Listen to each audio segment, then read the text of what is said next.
मैं क्या करता हूँ, पूरी रात काम करता था, सुबह 10 बजे तक काम करता था और सो जाता था एक चाय और ब्रेड या कुछ खा के, और रात को उठता था सो दैट मेरे को सिर्फ एक बार डिनर करना पड़े। और मतलब ये कंटिन्यूस चला, एक फेज था जहाँ पे कंटिन्यू चल रहा था। और मतलब जब ये कंटिन्यू चल रहा था, मैं क्या यार कि मैं क्या कर रहा हूँ, मैंने क्या करने के लिए स्टार्टअप शुरू किया था और मैं क्या कर रहा हूँ। The Himachali podcast. मतलब क्या होता है मेरे हिसाब से ये है कि जब आप वहां पे खड़े हो जहां पे 5 लोग ऐसे बैठे हैं जो कि इतना पैसा अपने पास, उनके पास इतनी वर्थ है, इतना एक्सपीरियंस है जितना शायद आप अगले 10 साल के बाद गेन करोगे। उनका जब क्वेश्चन आएगा ना तो यू डोंट नो कि वो क्या कुछ भी पूछ सकते हैं, वो कुछ भी, राइट। लाइक वो रैंडम, मैं कैसे एक्सपेक्ट करूंगा कि वो ये पूछ लेगी कि मेरे को की फील नहीं आ रही है ना। मैं कभी मैं सपने में भी नहीं सोचूंगा कि कोई मेरे प्रोडक्ट को ऐसे बोले कि ये तो यार फील नहीं आ रही 2000 वाली। वही मेरे दिमाग में हर दिन मैं पिच करता था कि मैं आज शार्क टैंक पे ऐसे पिच कर रहा हूँ, वो सामने से ये क्वेश्चन पूछ रहे हैं, मैं इसका आंसर कर रहा हूँ, लेकिन एंड में पिच मैं लेके आ रहा हूँ। अब मानोगे नहीं, जब अमन ने ऑफर दिया मेरे माइंड में, जब भी मैंने पिच देखी अपनी, जब भी मैंने पिच करा है सपने में, सबसे पहला ऑफर मेरे को अमन का आया था और ऐसे आता है कि चल मैं तेरे को ऑफर देता हूँ। जैसे उन्होंने कहा ना मैं ऑफर देता हूँ, मेरा हाथ सीधा ऐसे गया। वो उसमें नहीं आया, कट एडिट भी नहीं आया कि मेरा रिएक्शन नहीं आया, लेकिन मेरा हाथ सीधा दिल पे गया कि मैंने कहा यार भगवान, मैंने कहा यार जब तुम आज इस हिसाब से दे रहे हो कि जो मैंने सोचा हर चीज उसी तरह हो रही है। बेसिकली मैनिफेस्टेशन काम करती है। अब मैंने यार पब्लिकली लिख के डाला है तो मेरे ऊपर एक वो भी था, सोशल रिस्क था कि यार मैंने डाल दिया, अब तो करना ही पड़ेगा। तो मैंने स्ट्रेटेजाइज किया पूरा कि 9 महीने करना क्या है, और फिर जो होना होगा वो तो यार रिजल्ट तो ऊपर वाले पे डिपेंड करता है। अब प्रोसेस आपके हाथ में है। राइट। जब मेरे को चेक्स मिले हैं ना, वहां पे डील क्लोज करी है हमने, तो मानोगे नहीं वो मेरी लाइफ का आज तक का सबसे बेस्ट मोमेंट होगा। ठीक है, सबसे बेस्ट मोमेंट होगा वो मेरी लाइफ का। आज तक शायद मैंने उतनी खुशी कभी फील करी हो, लेकिन वो एक डिफरेंट लेवल ऑफ हैप्पीनेस थी। खुशी कैसी होती है जब आप मान लो आपने गाड़ी ली या कुछ भी, आप एक्साइट होते हो, राइट। आपने कुछ भी अचीव किया तो यू गेट एक्साइटेड कि शिट, राइट।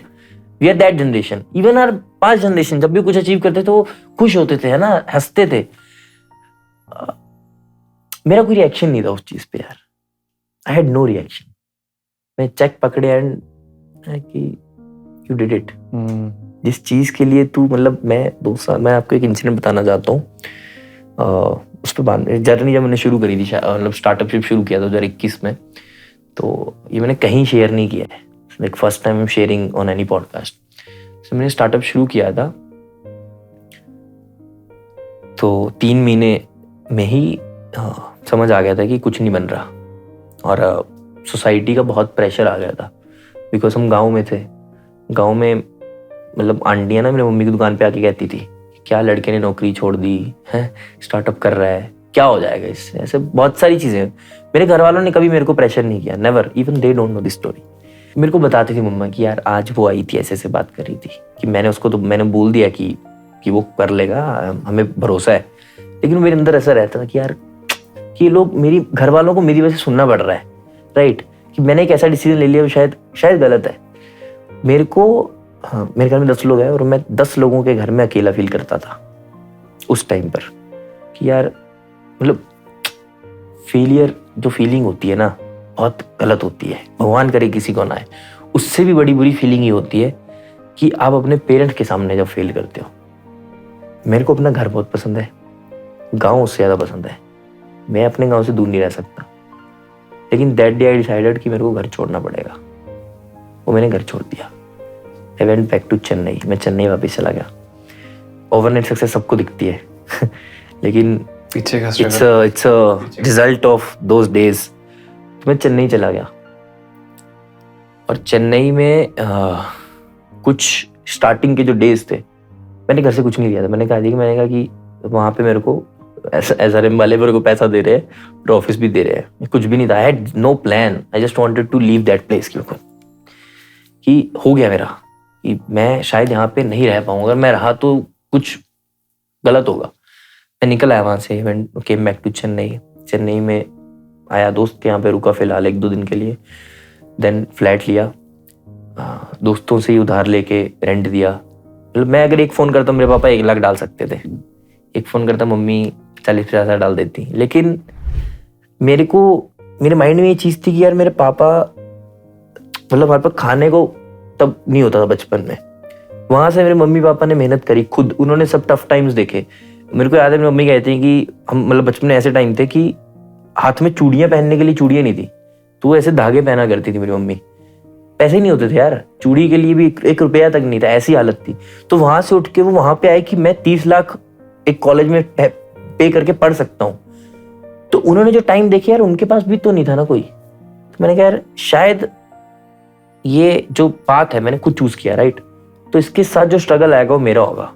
मैं अपने पेरेंट्स को तो सफर नहीं होने दूंगा अपने स्ट्रगल टाइम में, कि जो होगा देखा जाएगा, फेल होंगे लेकिन खुद करेंगे। तो दोस्तों से उधार लेके रेंट दिया, जूनियर से इंटर्न्स हायर किए, मुफ्त में काम किए उन्होंने मेरे लिए। और कुछ तो मतलब शिट यार, ऐसे भी इंसिडेंट थे। मैं क्या करता हूँ, पूरी रात काम करता था, सुबह 10 बजे तक काम करता था और सो जाता था, एक चाय और ब्रेड या कुछ खा के, और रात को उठता था सो दैट मेरे को सिर्फ एक बार डिनर करना पड़े। और मतलब ये कंटिन्यूस चला, एक फेज था जहाँ पे कंटिन्यू चल रहा था। और मतलब जब ये कंटिन्यू चल रहा था, मैं क्या यार कि मैं क्या कर रहा हूँ, मैंने क्या करने के लिए स्टार्टअप शुरू किया था और मैं क्या कर रहा हूँ कि दूसरों को जॉब देने के लिए ये सब किया था। लेकिन आज खुद के पास भी मतलब एक तरह से खाना खाने का भी पैसा नहीं है, उधार पे खा रहा हूँ मैं। स्लाइस से मैंने 70,000 रुपए का बोरो किया था, लोन लिया 70,000 का मैंने स्लाइस से, क्रेडिट कार्ड लिया था 50,000 रुपए का, वो भी खाली कर, मतलब ऑलमोस्ट खाली हुई सब चीजें, क्योंकि सब चीज बिजनेस पे लग रही थी या किसी और चीज में लग रही थी। तो बंद कर देते हैं कि छोड़ देते हैं इसको। और मैंने ऐसा अकेला ही बैठा था, मैं अकेला बैठ के सोच रहा था कि what went wrong, how I went wrong. भगवान को बहुत कोसा मैंने यार, मैंने कहा यार इतना तो गलत नहीं हूं मैं, है ना, मैं गलत तो कुछ नहीं कर रहा हूँ, मैंने आज तक किसी का गलत नहीं किया, किसी का बुरा नहीं किया। सब जब अब ऐसा सोचते हो राइट कि क्या मैंने किसी का गलत तो नहीं किया था कि आज मेरे साथ ऐसा हो रहा है, मैंने कहा मैं किसी का बुरा भी नहीं किया, लेकिन मैंने कहा ऐसा क्यों हो रहा है। फिर मेरे को ना यार, मैंने ऐसे सामने कैमरा रखा था, उससे पहले की उससे 2-3 इंसिडेंट जिन्होंने, अगर वो चीजें नहीं होती मेरे साथ, जो मेरे माइंड में ट्रिगर पॉइंट नहीं आते, तो शायद आज हम बैठ के ये चीज बात ही नहीं कर रहे होते, शायद दीवा होता ही नहीं, या शायद मैं भी ना होता। तो उस पे आते हैं। मेरे को फिर पापा की बात याद आई। मेरे पापा ने जब मैंने दीवा शुरू किया तो उन्होंने एक चीज कही थी कि 2004 में हमने ज्योति जलाई थी, आज तक जल रही है, भगवान करे दीवा भी जलता रहे। मैंने कहा यार उस इंसान को कैसा लगेगा जब मैं बोलूंगा कि मैं दीवा बंद कर रहा हूँ। मैंने कहा ये दीवा तो नहीं बुझ सकता, ठीक है। और बस उसी दिन मैंने कैमरा रखा सामने, तो कैमरा रख के मैंने खुद से बात करी। This was the second time I was talking to myself. मैंने कहा वर्स्ट फेज चल रहा है मेरी लाइफ का, वर्स्ट, इससे बुरा कुछ नहीं हो सकता। कि बचपन से ही आज तक ऐसा टाइम नहीं आया, चाहे मैं छोटे पर गरीब परिवार में पैदा हुआ, लेकिन मेरे को कभी भी ऐसा टाइम नहीं देखने को मिला। I was happy even at those days, even at those times.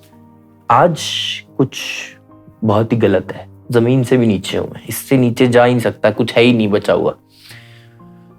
रोना आ रहा है, मैंने कहा रोने का मन हो रहा है, टूट रहा हूं मैं एक ऐसा इंसान हूं जिसको कभी आंसू नहीं आता आंख में।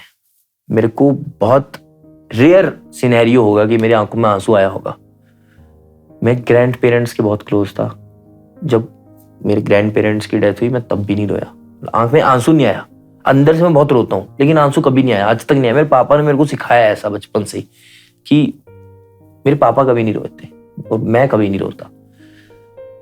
दैट वाज द डे कि मेरे को आंखों से ना ऐसा आंसू फील हुआ कि आंख भर गई है, ठीक है। और जब एक रेयर सिनेरियो आपके साथ होता है ना, तो मैं ऐसे वीडियो बना रहा, सामने कैमरा, मैंने कहा रोना आ रहा है लेकिन रोना नहीं है। मैंने कहा आंसू टपकना नहीं चाहिए, खुद से बात कर रहा हूं, मैंने कहा टपकना नहीं चाहिए आंसू। आज अगर आंसू टपक गया तो मैं टूट जाऊंगा, और अगर मैं टूट गया तो मैं अकेला नहीं टूटूंगा, बहुत लोग टूटेंगे मेरे साथ। मैंने कहा मैं नहीं रो सकता, ना मैं टूट सकता हूँ।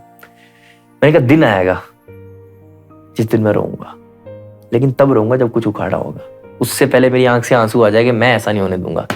मैंने एक स्टोरी सुनी थी कि एक पहाड़ से 2 पत्थर को तोड़ा गया, 2 पत्थरों को तोड़ा गया, उसको मूर्तिकार के पास छोड़ा गया। मूर्तिकार दोनों को तराशने लगा, चोट मारने लगा, तो एक पत्थर टूट गया और एक को मूर्ति बन गई। तो जो टूट गया उसको सीढ़ियों पे लगा दिया और जो दूसरा था उसको मंदिर में लगा दिया। तो एक दिन सीढ़ियों वाला ऐसे रोने लगा कि ऐसे रो रहा है। तो मूर्ति वाले ने पूछा कि भाई तू क्यों रो रहा है? तो मूर्ति को जवाब देता है कि यार हम लोग सेम पहाड़ से टूटे, है ना, सेम मूर्तिकार ने हमें तराशा, लेकिन लोग तेरी पूजा करते हैं, मेरे पे पाँव रख के जाते हैं। तो फिर मूर्ति ने वही बहुत अच्छा जवाब दिया कि जब हम दोनों को मार पड़ रही थी तो टूट गया और मैं टूटा नहीं। तो वहां से मेरे को था कि यार, मैंने कहा टूटना तो नहीं है, मैंने कहा पाँव में तो नहीं आना कभी भी। मैंने कहा अगर आज टूटे नहीं ना तो एक न एक दिन मूर्ति तो जरूर बनेंगे। The Himachali podcast.